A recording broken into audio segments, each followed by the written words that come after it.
An unknown virus creates panic in New York City. The outbreak strikes without warning, threatening 20 million lives. Right, sir, calm down, it's fine. Scientists have never seen anything like it. The deadly virus resists every effort to treat it. As the disease spreads beyond the city to neighboring states, health officials fight to protect the entire country from a new and fatal disease.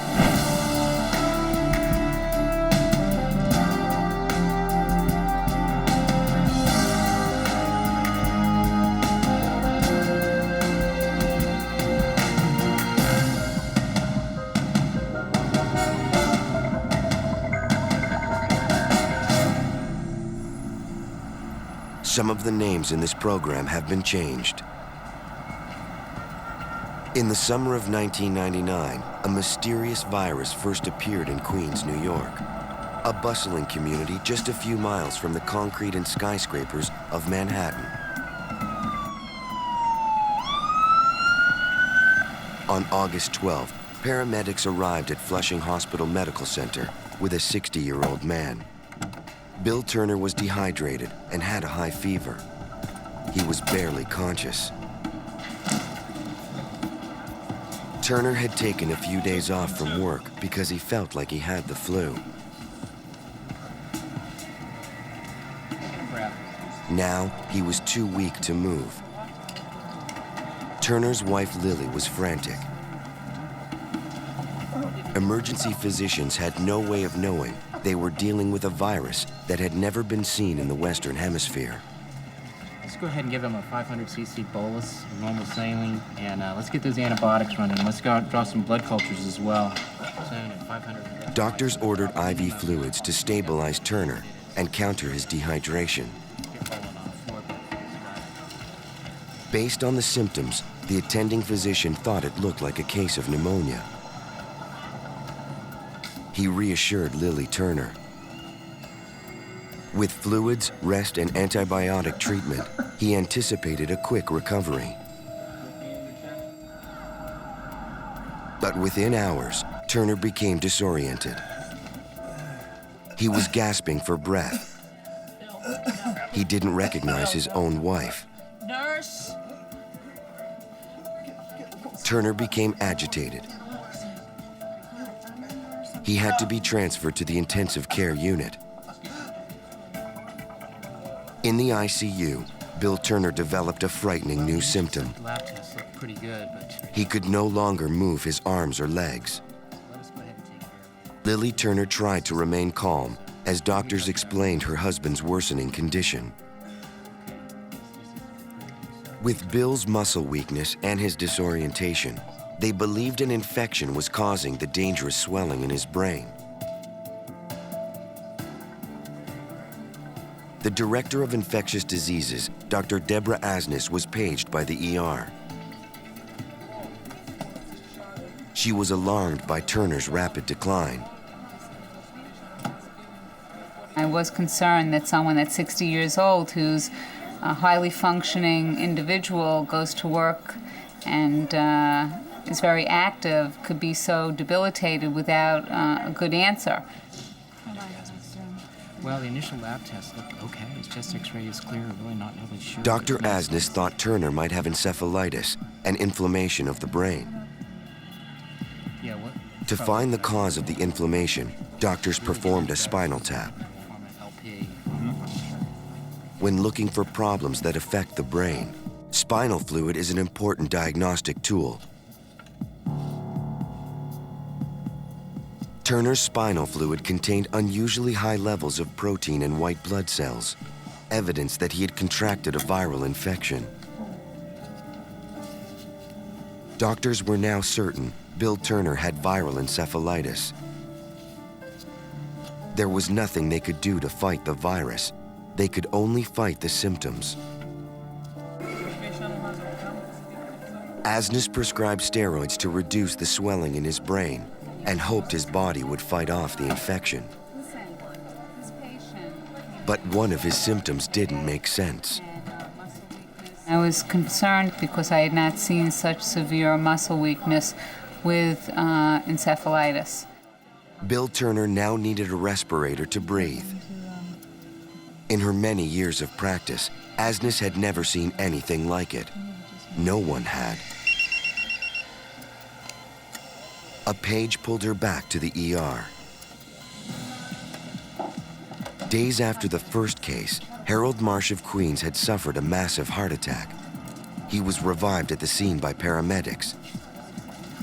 Now, his temperature was hovering at 105 degrees. Fevers this high are a dangerous and uncommon symptom in a heart attack patient. There was more to the case than heart disease alone.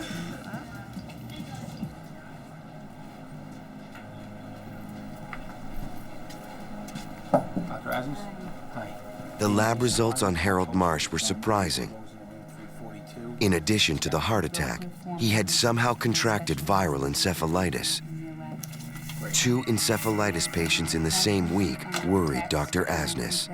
All right, thank you. 6 days later, paramedics rushed Marcus Hammond to the emergency room. Hammond showed the same muscle weakness and high fever as the other 2 patients. His fever tremors were so severe, the entire bed was shaking. The third patient eventually needed to be put on a respirator and developed severe muscle weakness as well. But before he came to the hospital, he was a very active person at home. And this came on very suddenly within a 24-hour period. And I was concerned. In an average year, Flushing Hospital treats only 2 encephalitis cases. Now, Dr. Asnes had seen 3 cases inside of 1 week. And I thought that this was too unusual to have, this cluster like this in the intensive care unit. So I did think at that point that there was something going on. Observing hospital protocol, she notified the New York City Health Department. At the department's Manhattan offices, Dr. Annie Fine was both skeptical and concerned. Both of us thought, well, I guess it could be some kind of cluster of encephalitis cases, but that's pretty unusual. And we both were somewhat skeptical, but open-minded. Because viral infections can be highly contagious, Dr. Fine wondered if the patients could have passed the disease to each other. To try and find out whether that was a possibility, Fine and a colleague met with Dr. Asnes. They obtained exhaustive family histories. Doctors asked a series of questions dealing with the patient's habits, diet, and daily routine. We really racked our brains to think of any way that these people could have been together or had people in common with them that could have passed an infection from one person to another. No one who had come in contact with the patients was sick. Apparently, the virus was not passed from person to person. Dr. Asnes tried to reassure the families, but there was little more she could tell them. The doctors were dealing with something they'd never seen before. The difficulty in these cases was that it was hard to tell the family what was causing the disease in their family member. I mean, we knew that there was encephalitis, but the actual agent of what was causing the encephalitis, we had no idea. To determine how far the disease had spread, they contacted area hospitals. They found that 3 other patients in the Queens area were being treated for the same symptoms.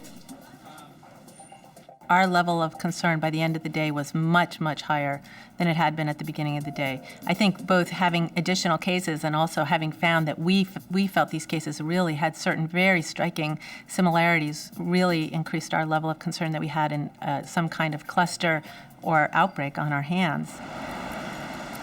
That night, health officials sent an alert to the medical community.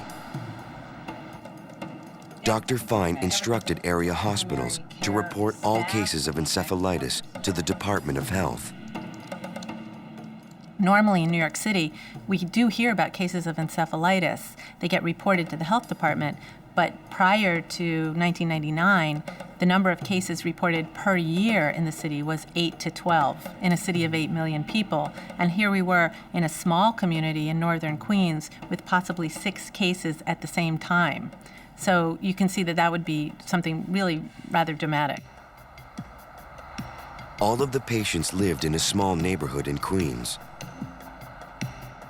For health officials, this was more evidence that they were dealing with an unusual cluster. Investigators from the New York Department of Health traveled to northern Queens to search for clues.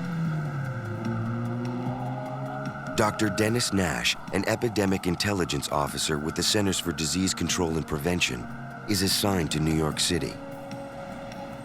He specializes in tracking diseases to their source. We were actively looking for environmental things around their home or things about their neighborhoods, neighborhood factors that could have resulted in some common exposure causing their illness, because we did know that the patients lived, within a few square miles of one another. Typically, viral outbreaks thrive in overcrowded urban neighborhoods. But less than 10 miles from Manhattan, the neighborhood in northern Queens was like a different world. It seemed like it would be a lot more urban, but in fact it seemed almost suburban in some areas where these cases live. There were lots of trees and single homes and lawns and yards and pools, and this was not at all what I had expected. Investigators visited the home of Harold Marsh. He was one of the first patients infected. They needed to talk to his wife, Paula, about her husband's daily routine. Paula mentioned that Harold spent a lot of time in the backyard, especially when he couldn't sleep. There, investigators found several buckets of stagnant water. Paula explained that her husband collected rainwater to use in the garden. In one of the buckets, Nash spotted mosquito larvae. Mosquitoes can act as vectors or carriers of viral disease. He took several samples for testing. Must be a lot of mosquitoes out here. Some of the patients provided another possible clue to the source. They told investigators that they often took walks along the East River. Nash and his colleague drove to the area. There, the investigators found several pools of stagnant water, ideal breeding grounds for disease-carrying mosquitoes. Water samples revealed hundreds of writhing mosquito larvae. These insects deliver more illness than any other living thing. Every year, nearly 3 million people die of mosquito-borne diseases. We were very concerned that we were dealing with a possible mosquito-borne viral encephalitis outbreak. Scientists at the New York State Health Department examined the larvae. There are 25,000 species of mosquitoes. They had to find out which one they were dealing with. The lab's findings read like a worst-case scenario. They suspected their culprit was the Culex mosquito, the most common mosquito in the world. Highly mobile and with a lifespan of several days, every street in America has thousands of them. Although scientists were able to determine that Culex mosquitoes were breeding in the neighborhood, they could not tell whether the insects were carrying a virus. As doctors struggled for answers, the outbreak took a terrifying turn. On September 1st, 1999, the mysterious virus claimed its first victim. Harold Marsh was the second encephalitis case admitted to Flushing Hospital. Despite the medical team's efforts to save him, Marsh had grown weaker each day. With no hope of recovery, he was taken off life support. At autopsy, the medical examiner took tissue and blood samples from Marcia's body. The samples were sent to the Centers for Disease Control and Prevention. At the CDC, the patient's blood serum was mixed with a reagent and viewed under a microscope.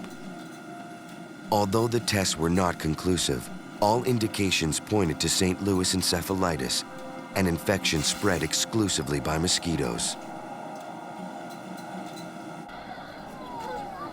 Then, a few miles from Queens, a vital clue in the investigation appeared.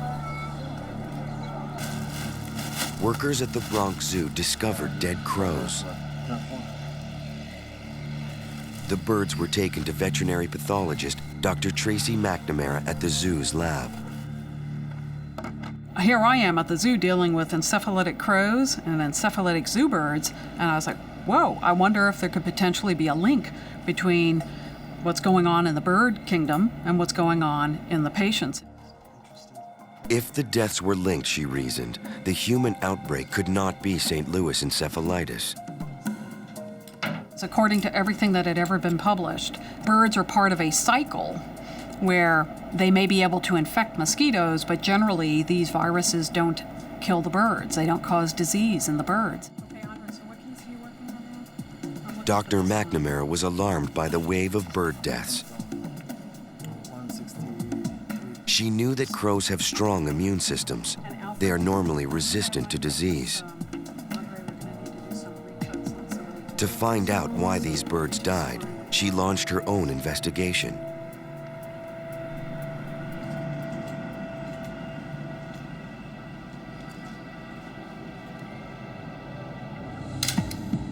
McNamara found dark patches and hemorrhaging at the back of the crow's skulls, which are signs of viral encephalitis.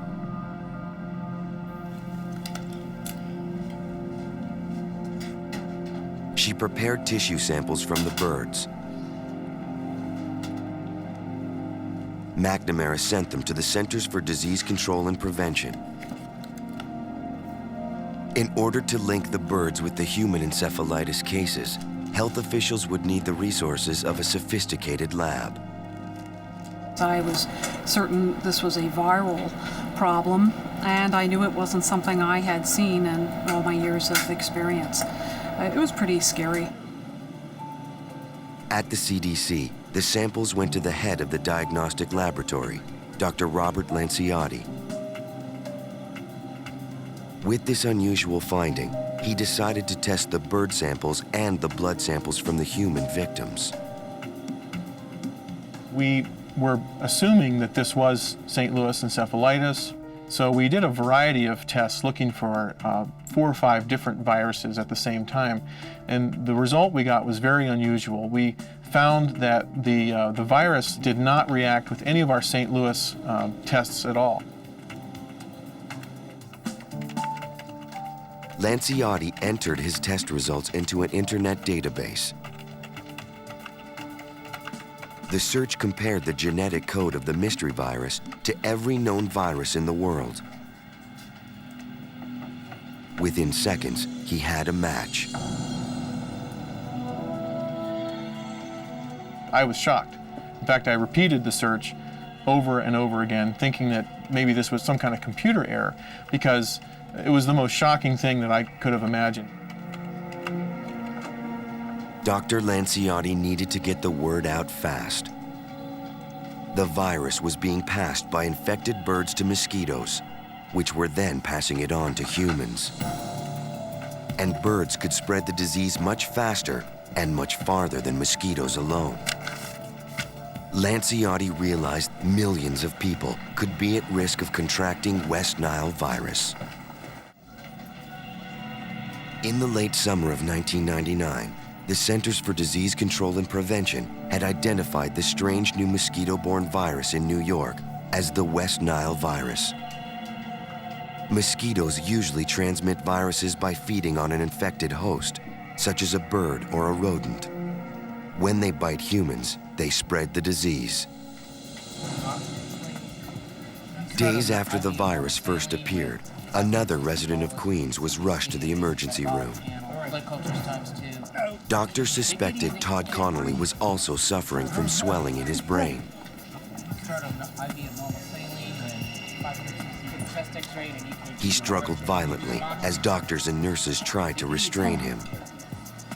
Delirious, he didn't know where he was. Based on the symptoms, they suspected West Nile could be causing the infection.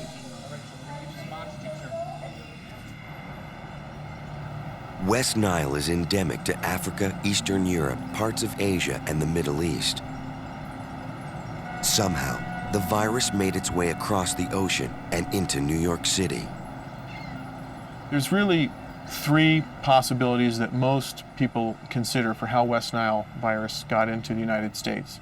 Either on an infected bird, an infected human, or somehow an infected mosquito got into this country. All 3 of those theories have been looked at in the best way that we can, and to my knowledge, there has not been a clear theory that has been proven. There's just speculation. We really don't know. Some over here in Whitestone. Health officials didn't know how the virus got here, but they knew it could have devastating effects. To stop the deadly virus, they had to try to find a way to destroy the mosquitoes. We need radio. Is it radio? First, they contacted the office of Mayor Rudolph Giuliani. They informed him there was an outbreak of West Nile virus. With new cases appearing daily, there was no time to waste. The mayor's office scheduled a press conference. So I rode out to the press conference with the health commissioner very quickly with lights and sirens, met the mayor out there, met officials from the Office of Emergency Management and other city officials, so everybody was kind of gathering at this point. Mayor Giuliani warned citizens about the outbreak. He tried to reassure the public. You know, obviously, it's easy to say to people, don't panic. They shouldn't.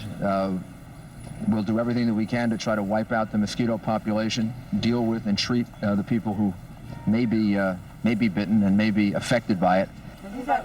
The mayor went on to say that the city would spray for mosquitoes in the affected areas. They would begin spraying within 24 hours. After the press conference, Fine met one-on-one with citizens who were concerned about the mosquitoes. As a doctor, she was worried about the grave implications of this new and deadly virus. To a public health practitioner or a physician, that's a very, very major finding, to find a virus in an entirely new continent where it has never been present before. It's an enormous discovery, and it's a very worrisome discovery because you don't know exactly how that virus is going to behave there. West Nile virus was a new disease in a city that had no way to fight it.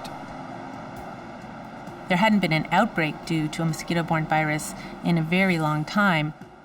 We didn't have a mosquito control program in place. We have a very, very large and city and a very dense population, so there was no telling how many cases really this could cause, and as I mentioned, it could be very severe. So we were very concerned, very worried. Officials launched the largest mosquito eradication effort in the history of New York City. Aerial spraying took place late evening and early morning hours when the insects are most active.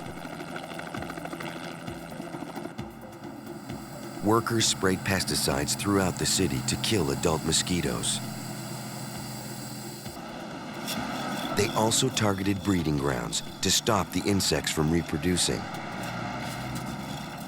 Once infected, a female mosquito can pass the virus to hundreds of her offspring. Ground crews spread pesticides to kill mosquito eggs and larvae. In the air, helicopters took surveys of standing water throughout New York.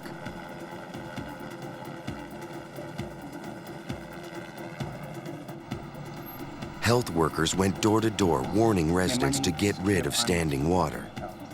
They were also advised to stay inside after dark when mosquitoes are most active.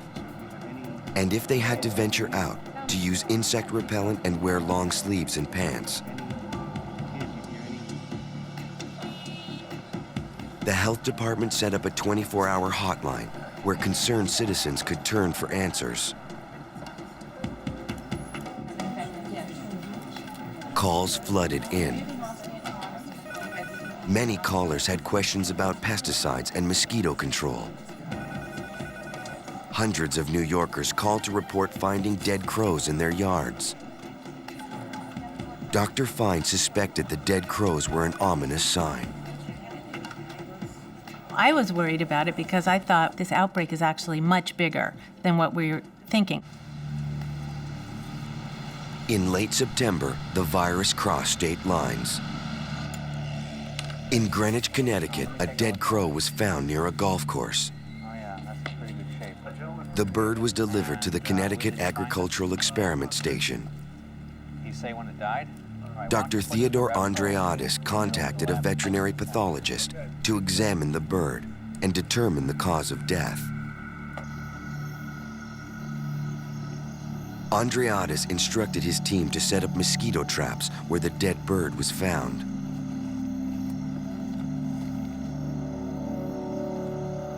There was a great potential for a human outbreak to occur here in Connecticut as well, so it was very important for us to get out and test mosquitoes to find out how significant a threat it was, and to examine this crow mortality to see if we could tie the two together. Before scientists could begin testing the mosquitoes for viruses, they had to identify them by species. Connecticut has more than 40 different types of mosquitoes, and not all of them feed on humans. Certain mosquitoes will feed only on birds, some will feed on amphibians, and others will feed on mammals. If we find the virus in a human-biting mosquito, then we know we have a significant threat and some public health measures have to be put into place.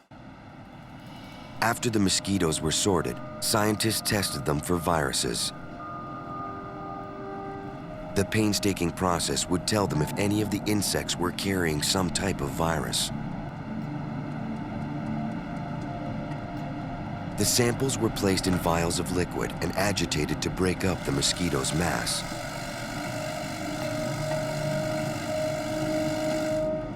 Scientists then extracted the fluid and incubated it for several days.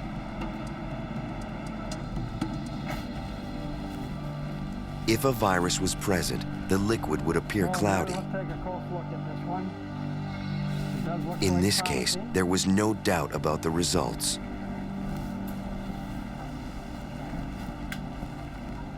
Under the microscope, scientists confirmed the viral cultures showed evidence of growth. Technicians at the CDC determined that the mosquitoes were carrying West Nile virus. Kelly, how are we With the doing? news that West Nile was now in Connecticut, Dr. Andreadis shared the public's concern. How many we have finished now?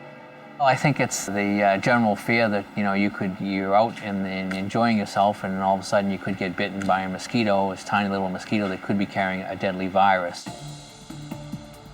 By November of 1999, cold weather had come to the Northeast, and the active mosquito populations in New York and Connecticut died off.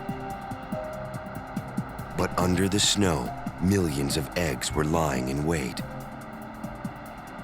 Only time would tell if the virus would survive the winter freeze to claim more victims in the warmth of the coming summer. In the summer of 1999, New York City was gripped by a deadly outbreak. 62 patients had been hospitalized. 7 of them died. In addition, nearly 15,000 birds, most of them crows, died from the infection. A winter freeze killed the mosquitoes and appeared to have stopped the virus from spreading. But West Nile had survived. As the summer of 2000 approached, health officials were worried. The mosquito population was beginning to emerge along with the West Nile virus. The disease spread throughout the Northeast. It claimed victims as far south as North Carolina and as far west as Pennsylvania.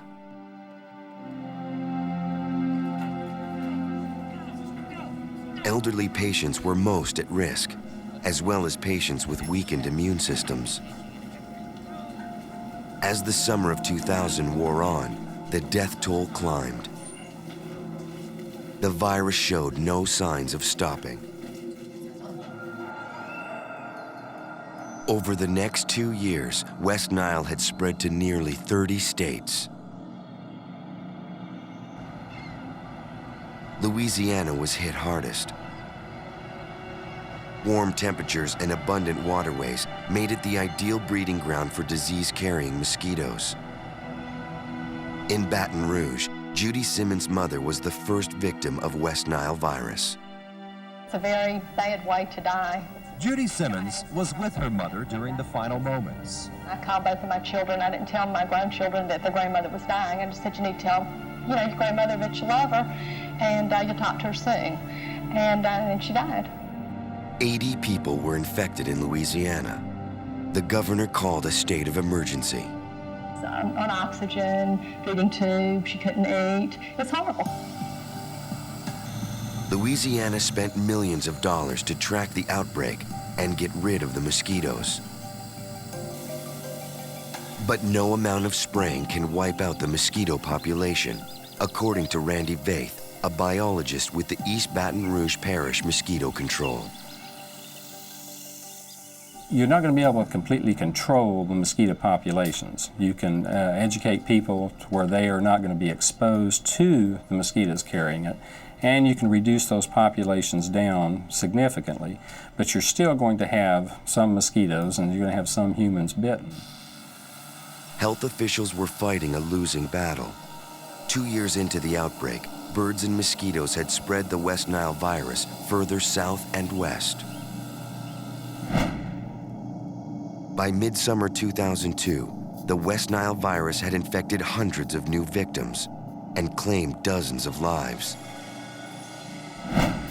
Still, health officials warned that the disease was only midway through its peak season. So far, the virus had attacked the weak and the elderly, but that was all about to change. In late August of 2002, 36-year-old Tracy Hollis drove to Peoria from her house in the Illinois countryside. Tracy worked on the housekeeping staff at St. Francis Medical Center. As the mother of 4 children, Tracy led an active and busy life. But for the past few days, she suffered from headaches and fatigue. Tracy's mother, Janet Ferris, was concerned. She said that she just didn't feel right. She didn't know what it was. She was having slight dizziness. But the dizziness was getting worse by the minute.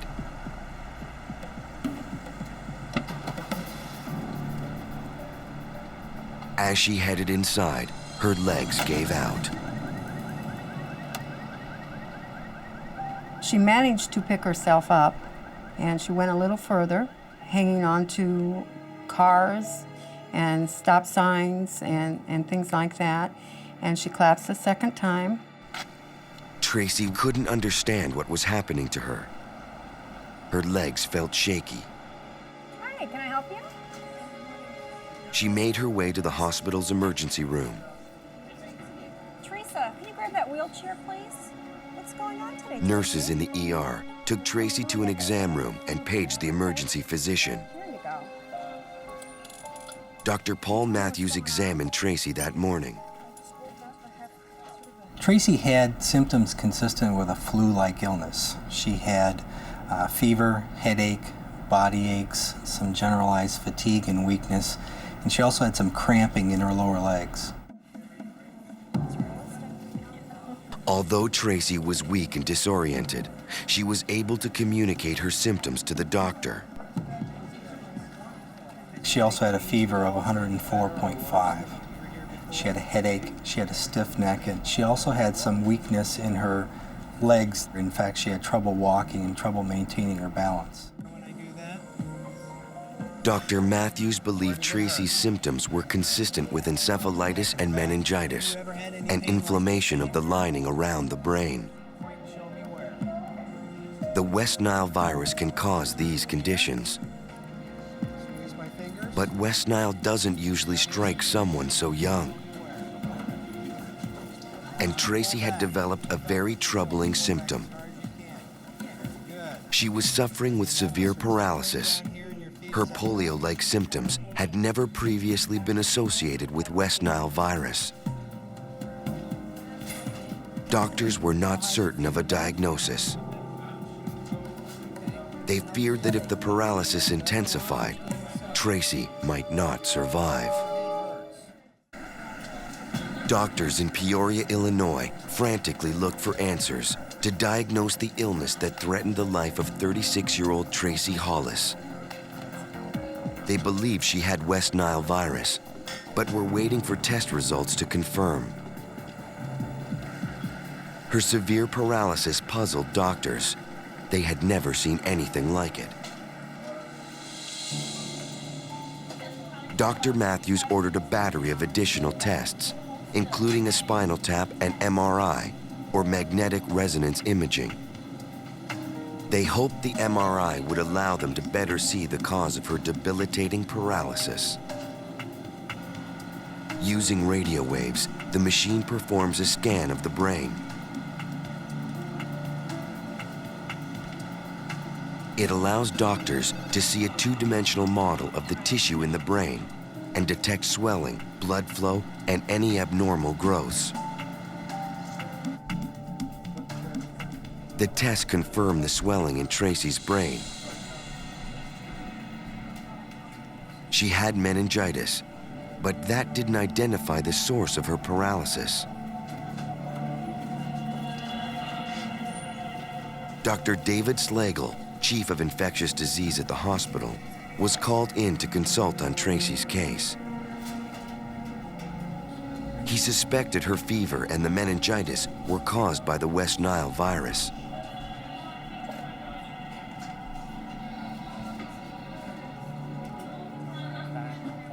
Dr. Slagle spoke with Tracy's family. He told them they weren't certain what was causing the extensive paralysis. Tracy's mother was scared. Tracy has always been a very healthy young woman. She's never been hospitalized for anything, hardly ever has the flu. I knew that when her legs would not work, it had to be something serious.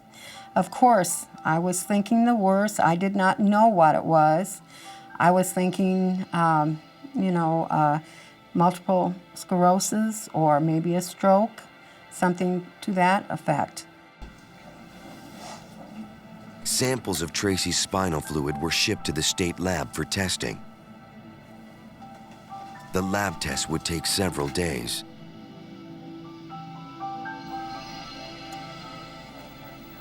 Dr. Slagle kept a close watch on Tracy.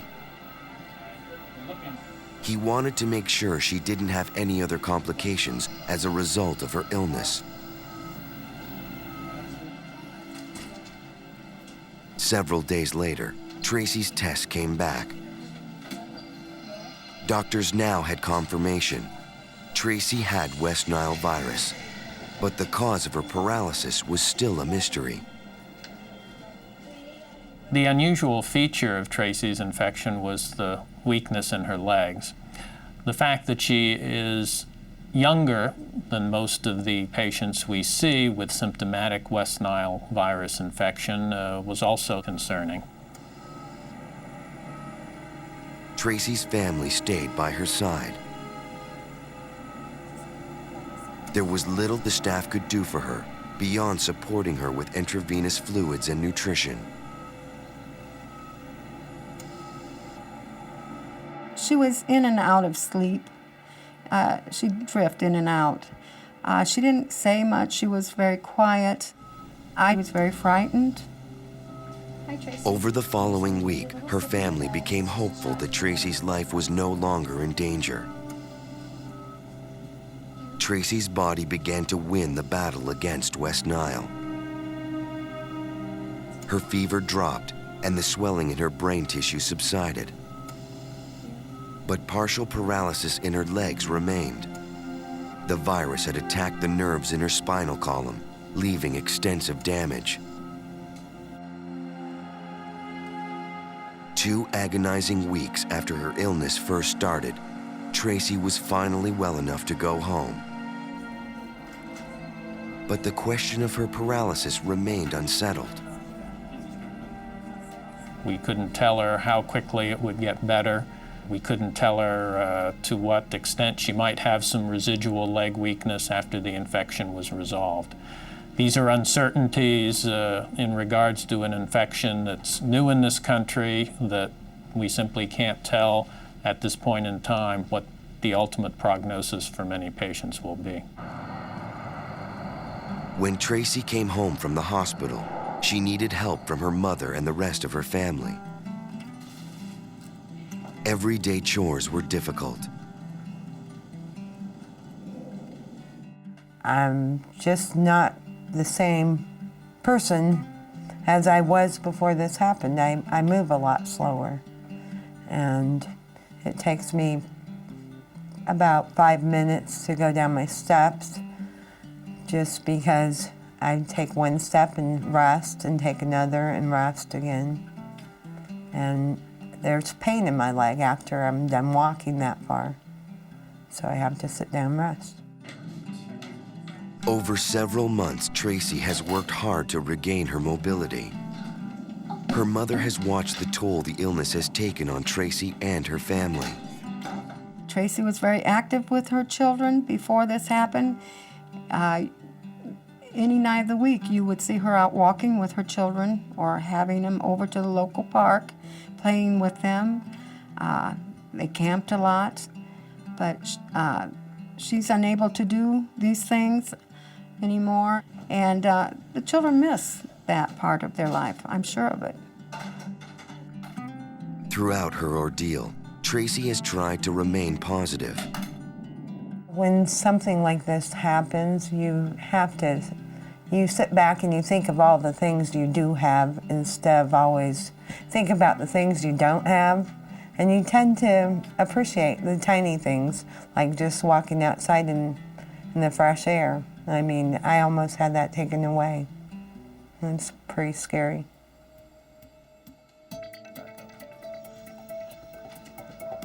In addition to the support of her family, physical therapy has played a key role in her rehabilitation. Any pain on that side? Counting.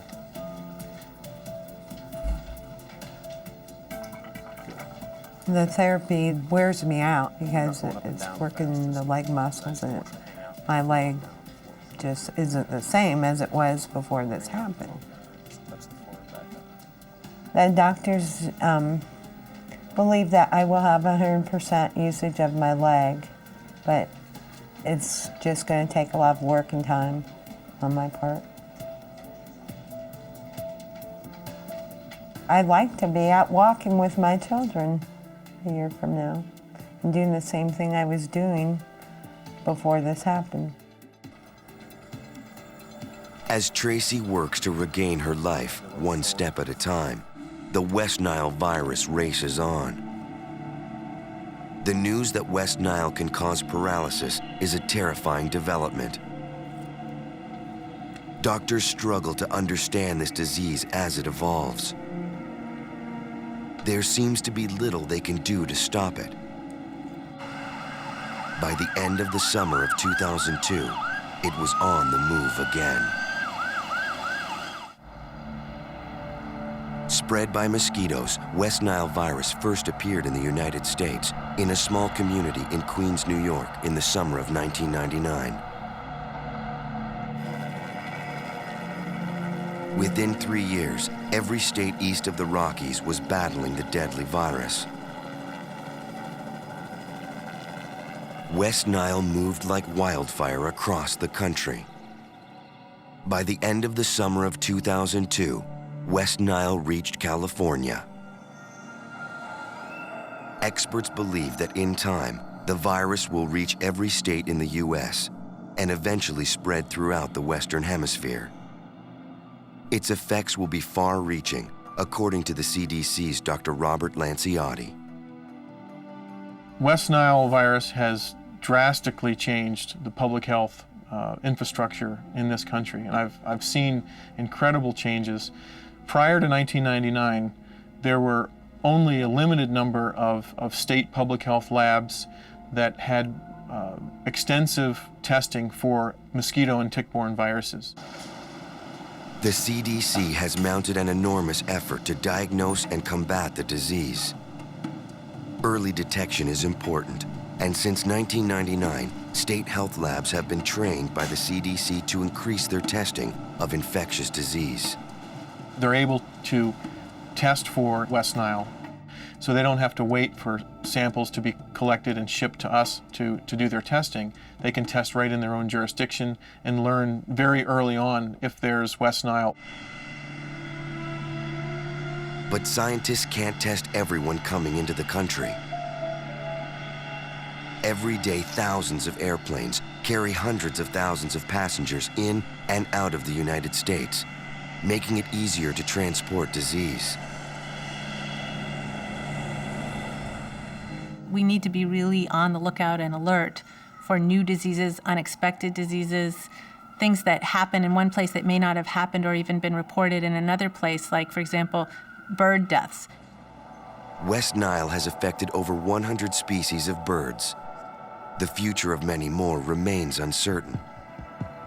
Those species that are currently threatened, like the bald eagle, are most at risk.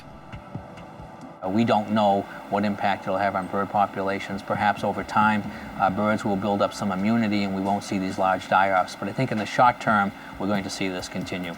This West Nile virus is permanently established here in the United States. It's going to persist, it won't go away. Migrating birds will continue to spread the virus. No one is safe from the bite of an infected mosquito. Mosquitoes will never successfully be eradicated.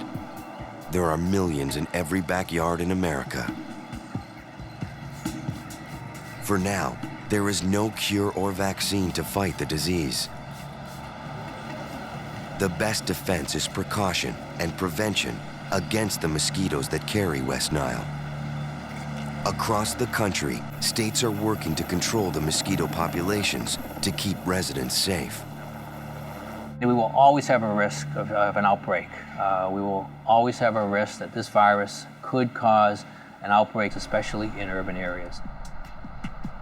Since it first appeared in 1999, there have been nearly 4,000 cases of West Nile virus reported in the United States, and over 200 fatalities. Scientists are working to develop a vaccine in the next 3 years. Until then, health officials can only hope to limit the disease's reach and to wait and see what next summer will bring.